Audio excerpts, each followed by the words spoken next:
Hello વિદ્યાર્થી મિત્રો, આજના વિડીયોમાં આપણે પ્રથમ પરીક્ષા માટે 2025નું જે અસાઇનમેન્ટ છે તેમાં ધોરણ 10 વિજ્ઞાનમાં વિભાગ સીમાં પેજ નંબર 35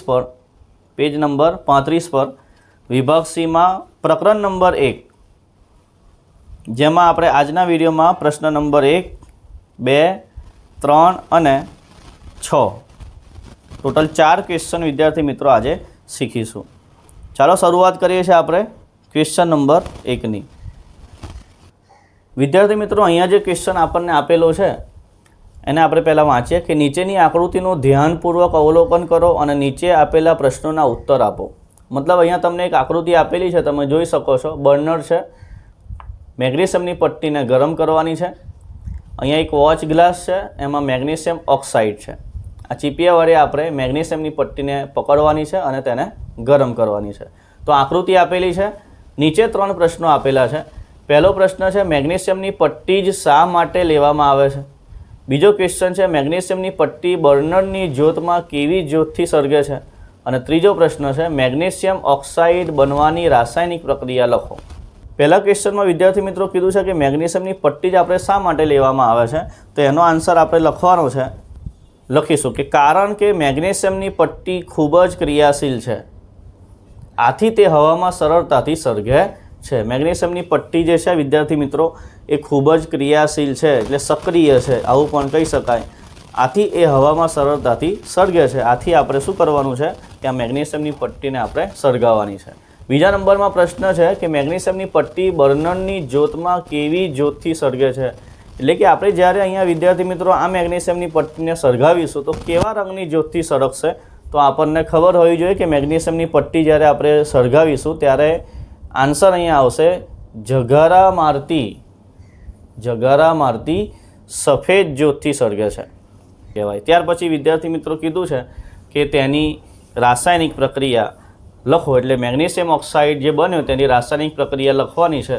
તો અહીંયા આપણે આ લખીને બતાવેલી છે કે મેગ્નેશિયમ આપણી પાસે હતો, મેં લખ્યું Mg, ઘન પદાર્થ છે એટલે સોલિડ કરીને લખવાનું છે, પ્લસ હવામાં સળગે છે એટલે ઓક્સિજન વાયુ સાથે પ્રક્રિયા કરે છે, O2 ગેસ નિપજ શું મળે તો વિલગ્યુસ કરીને બનશે મેગ્નેશિયમ ઓક્સાઇડ MgO।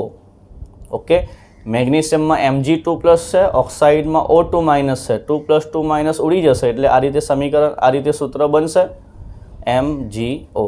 ઓકે, સમીકરણને વિદ્યાર્થી મિત્રો અહીંયા સમતોલિત કરેલું છે। અહીંયા 2 ઓક્સિજન છે પ્રક્રિયકોમાં, તો નિપજમાં ઓક્સિજન 2 હોવા જોઈએ, આથી આપણે MgOની આગળ 2 લખવા પડશે। ઓકે, તો અહીંયા 2 લખો તો Mg પણ 2 થઈ જશે, તો અહીંયા Mgની આગળ પણ શું લખવું પડશે, 2 લખવા પડશે। ઓકે, મેગ્નેશિયમ ઓક્સાઇડ સફેદ રંગની રાખ મળે છે, આથી તે સોલિડ છે, તો અહીંયા કૌંસમાં લખવાનું સોલિડ। ક્લિયર છે વિદ્યાર્થી મિત્રો? તો આ રીતે આપણે રાસાયણિક સમીકરણ લખવાનું થશે। વિદ્યાર્થી મિત્રો, હવે આપણે પ્રશ્ન નંબર 2 જોઈએ। નીચે દર્શાવેલી પ્રક્રિયાઓમાં ઓક્સિડેશન પામતા અને રિડક્શન પામતા પદાર્થોને ઓળખો। જો અહીંયા 3 સમીકરણ એ લોકોએ લખીને આપ્યા જ છે। આ સમીકરણ તમારે એક્ઝામમાં લખવાની જરૂર નથી, તમારે ખાલી સમીકરણને જોઈને એટલો જ જવાબ આપવાનો છે કે આમાંથી ઓક્સિડેશન કયો પદાર્થ પામે છે એ, અને રિડક્શન કોણ પામે છે। આપણે ઓક્સિડેશન અને રિડક્શનની વ્યાખ્યા ખબર હોવી જોઈએ। ઓક્સિડેશન એટલે કે ઓક્સિજન મેળવે કાં તો હાઇડ્રોજન ગુમાવે, આને શું કહેવાય, ઓક્સિડેશન। ઓક્સિજન મેળવે કાં તો હાઇડ્રોજન ગુમાવે, આ બેમાંથી કોઈ એક પણ ક્રિયા થાય, કાં તો ઓક્સિજન મેળવે તો પણ ઓક્સિડેશન કહેવાય, અને હાઇડ્રોજન ગુમાવી દે તો પણ શું કહેવાય, ઓક્સિડેશન કહેવાય। આનાથી વિરોધી છે બિલકુલ, કે ઓક્સિજન ગુમાવે અથવા તો હાઇડ્રોજન મેળવે, તો આવું થાય તો એ પ્રક્રિયા કેવી કહેવાશે, રિડક્શન। વિદ્યાર્થી મિત્રો, અહીંયા મેં પહેલું સમીકરણ લખ્યું છે, તમે જોઈ શકો છો આ સમીકરણ આપણને આપેલું છે। હવે આમાં તમે જોશો કે આ સોડિયમ છે Na, એ ઓક્સિજન મેળવે છે અને શું બની જાય છે, સોડિયમ ઓક્સાઇડ। મતલબ ઓક્સિડેશન પામ્યો કોણ, તો કે Na2O ઓક્સિડેશન પામ્યા પછી શું તમને અહીંયા જોવા મળે છે, સોડિયમ ઓક્સાઇડ। તો અહીંયા ઓક્સિડેશન પામતો પદાર્થ એમાં જવાબ આવશે Na2O, સોડિયમ ઓક્સાઇડ. અહીંયા મેં લખ્યું છે ઓક્સિજન મેળવે. આ તમારે એક્ઝામમાં લખવાની જરૂર નથી, અત્યારે એટલે લખ્યું છે કે વાંચતી વખતે, પુનરાવર્તન કરતી વખતે ખ્યાલ આવે કે ઓ મે એટલે કે ઓક્સિજન મેળવે છે સોડિયમ ઓક્સાઇડ. પહેલાં ઓક્સિજન નહોતો એની જોડે, જો Na એકલા જ હતા, હવે એની જોડે ઓક્સિજન આવી ગયો છે એટલે સોડિયમ ઓક્સાઇડ બની ગયો. તો આ કહેવાય ઓક્સિડેશન પામતો પદાર્થ. ઓકે, ચલો રિડક્શન પામતો પદાર્થ અહીંયા કોણ છે? તો જો નિપજમાં તો કોઈ છે જ નહીં બીજું, ખાલી એક જ વ્યક્તિ છે નિપજમાં. તો હવે વિચારો કે કોણ હશે રિડક્શન પામતો? તો આ ઓક્સિજન ગુમાવે છે. જો આ જે ઓક્સિજન છે ને પોતે, એ ઓક્સિજન શું કરે છે? ગુમાવી દે છે. હવે એની જોડે ઓક્સિજન રહેતો નથી, અહીંયા જોડાઈ ગયો છે. તો આ ઓક્સિજન વાયુ જે છે O2 એ ઓક્સિજન ગુમાવી દે છે એટલે એ કહેવાય રિડક્શન પામતો પદાર્થ.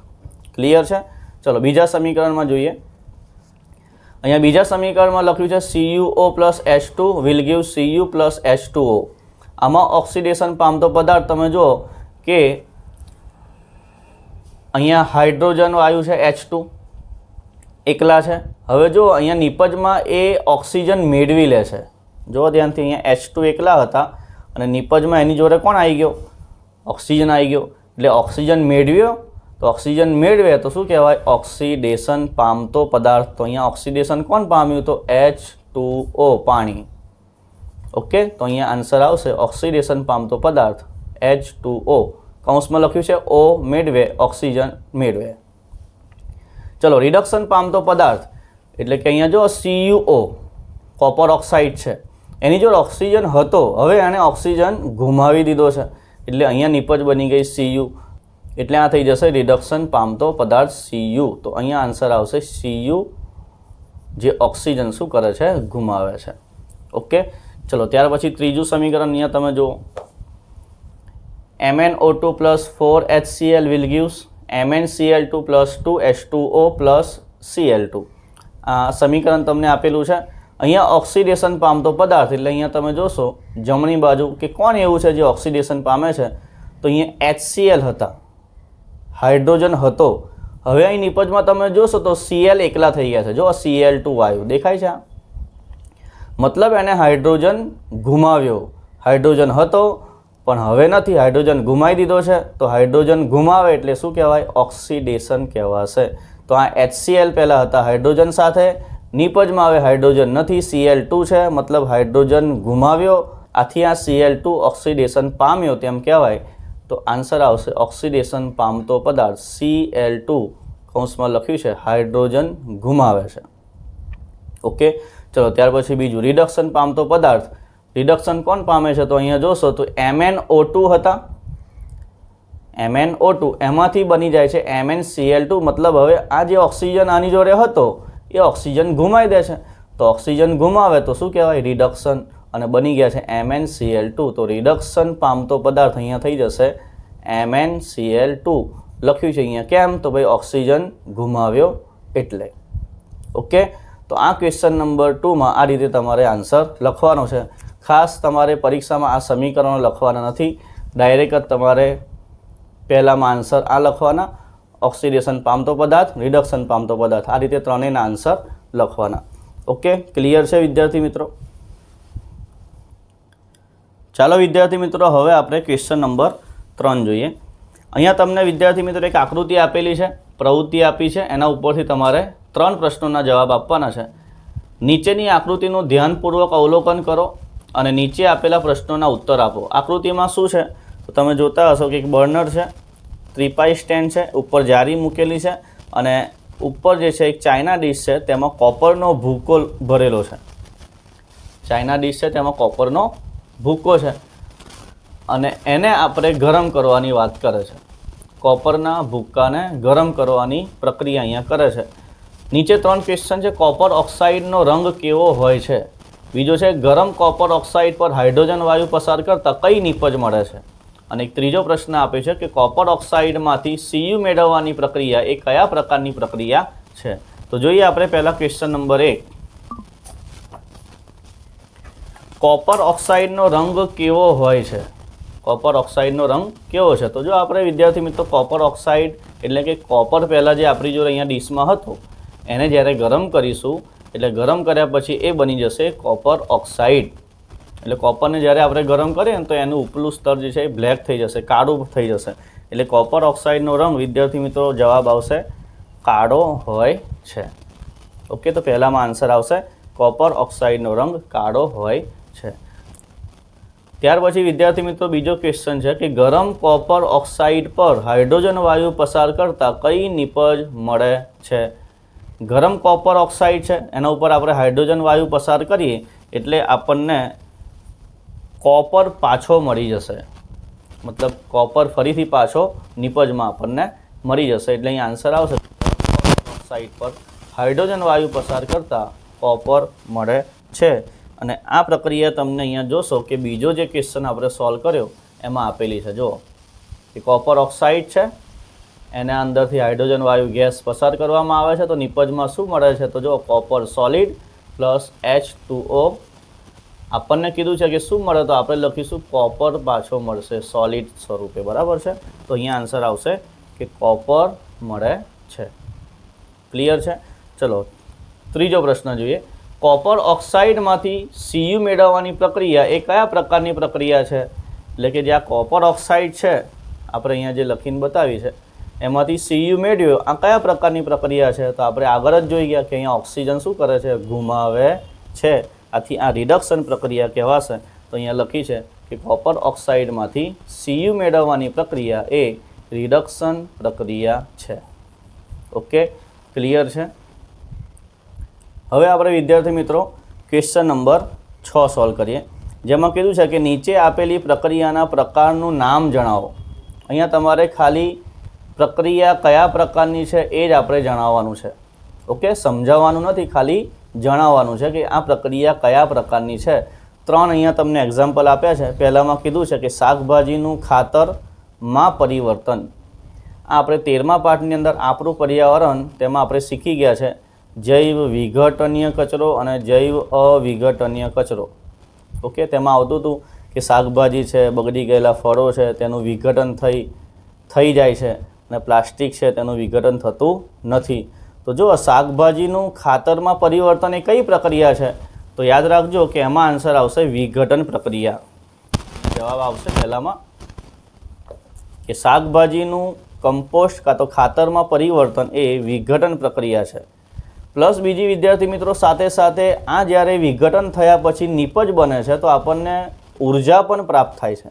એટલે કે જ્યારે ખાડામાં આપણે આ બધી વસ્તુને સડવા દઈએ છીએ અને થોડા દિવસો પછી જોઈએ છે તો તેનું વિઘટન થઈ જાય છે તો ઉર્જા પણ મળે છે. એટલે કે વાયુ પણ ઉત્પન્ન થાય છે જે મિથેન વાયુ હોય છે.